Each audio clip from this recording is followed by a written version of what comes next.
Mrs. Lee here. It's assembly number 9 and it's the week beginning the 11th of March 2023. How are you? I hope that you are okay.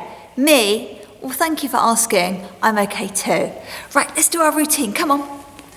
What's the time, Mr. Wolf? Well, I can see that the long hand, that's the minute hand, is pointing to the 12. And we all know, that's right, we know that it means o'clock.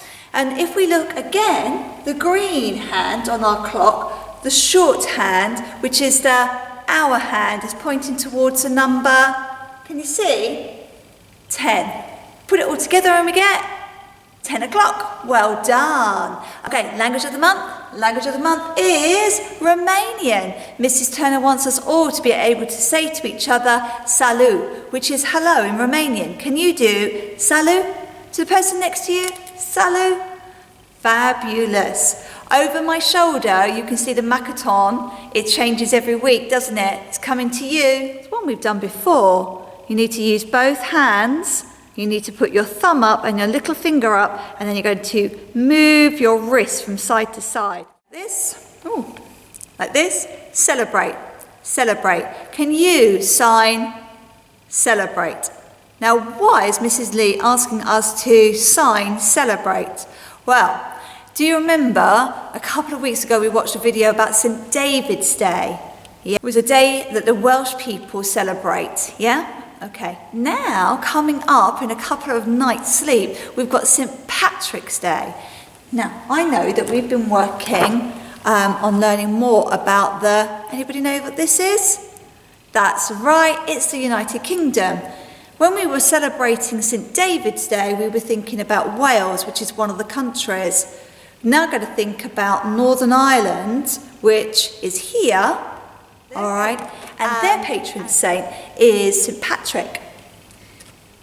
Now, we know that the capital city in Northern Ireland is Belfast. If you look through this book, and I know that lots of you have got them in your classroom, this is a non-fiction book, so it's all about facts, it's the truth.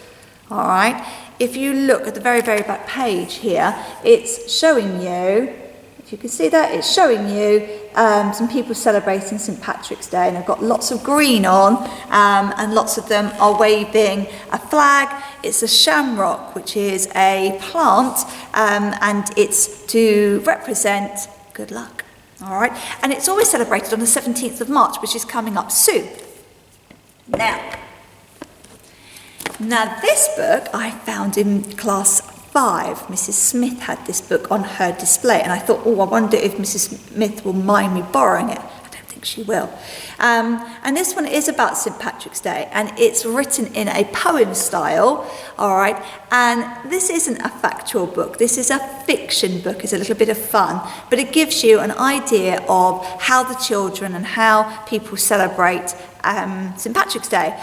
So just before I read this, shall we watch a video and find out a little bit more? Are you ready? 3, 2, 1.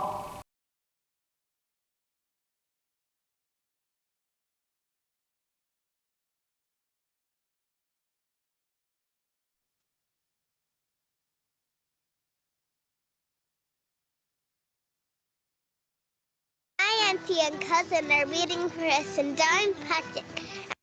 My auntie and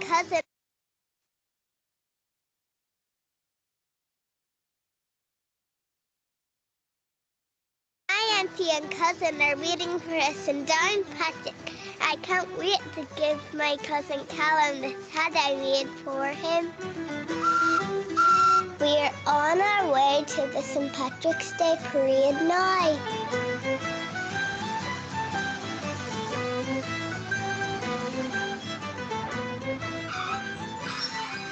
The train is here. Come on, everyone. It's a big family day out with my daddy, mummy, brother, and granny.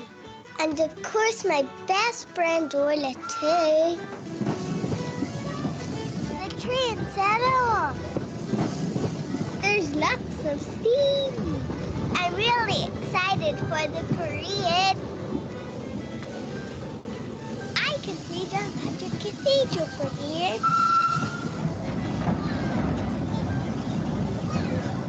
we're nearly there now. I can see my auntie and cousin.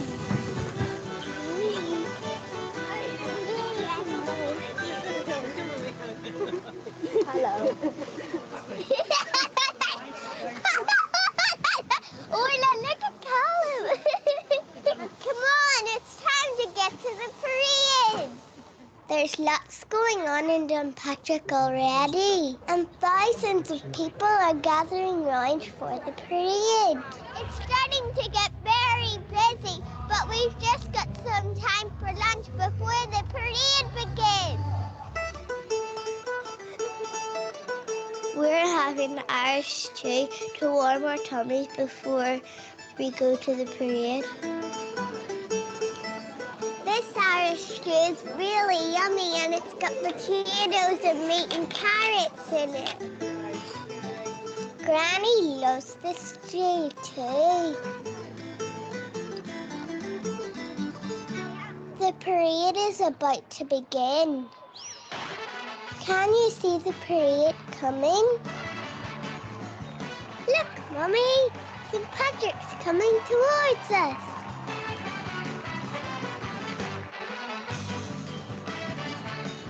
Wow, they are big dogs.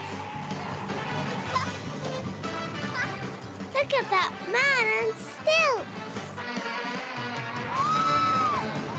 There's lots of green.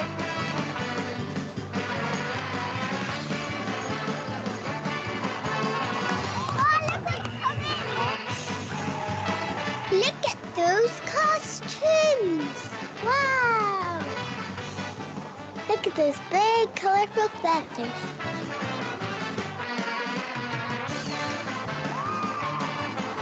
Yay! This is so much fun! Look, Granny, look!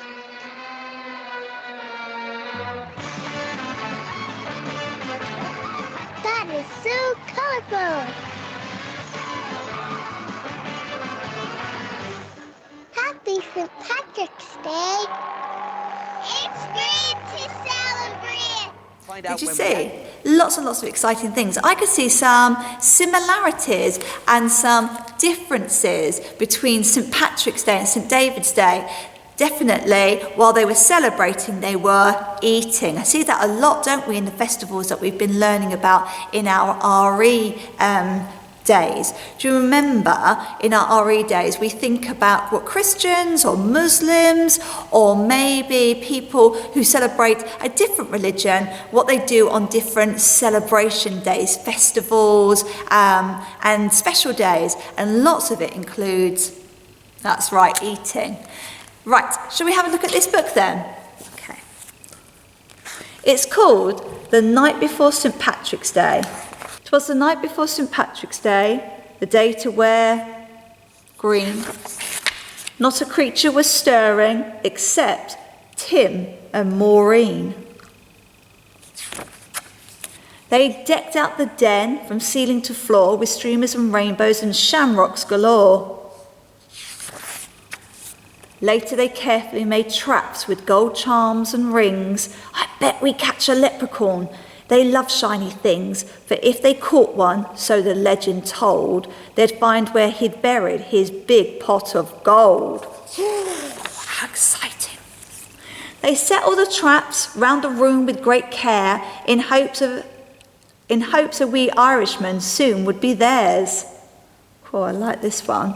Walk up the steps and then he would fall into the pot. It's a good trap. The children then nestled all snug in their beds while visions of gold coins danced in their heads. I don't think the dog is thinking about gold coins. Happy St. Paddy, said Dad early next morning. Then he started to play bagpipes without warning. He huffed and he puffed an old Irish song. Mum dished out green eggs and sang loudly along. Certainly look like they're celebrating and having fun. Then from their bedroom there arose such a clutter, the kids ran down the hallway to see what was the matter, and what to their wonderful eyes should appear but a terrible mess. A leprechaun was here. Look at that messy bedroom. Hope yours doesn't look like that. Be quiet, shh, whispered Maureen. He's hiding somewhere. When we find him, remember we must hold his stare, for if you look away, if you do so much as blink, leprechauns vanish, quick as a wink. The kids trailed muddy footprints back and forth across the floor, which led them under Tim's bed and past a closet door. And then inside a trap, they heard someone giggling. A real-life leprechaun. They both saw him wriggling. I think there is going to be one in there. His eyes, how they twinkled, his body so tiny, his hand clasped a trinket so golden and shiny.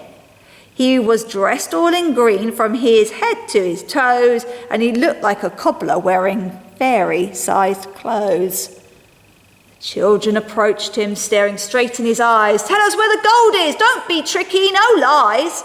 I buried it under a rock, smooth and hard. It's marked with an X right in your backyard. They're going to get the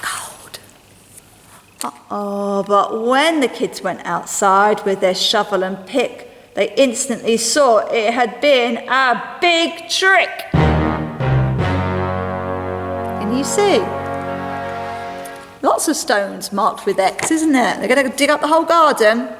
I don't think so. Happy St. Patrick's Day. Ha ha ha, I fooled you. It's time to disappear. Happy St. Paddy's Day to you, and better luck next year. Just a little bit of fun. Right. Go, children. Another little interesting story. I hope that you've been looking around our school, all the lovely displays. Thank you so much for all the hard work that you put into your World Book Day covers. And lovely Mrs. Hyam and Mrs. Whittam have been making our research centre look really, really great with all your hard work. So thank you for that. Have a lovely, lovely week, children. Let's just say our school prayer together. Ready? Help me to do the things I should, to be to others kind and good, in all my work and all my play, to grow more loving every day. Amen. Right, have a lovely week. Bye.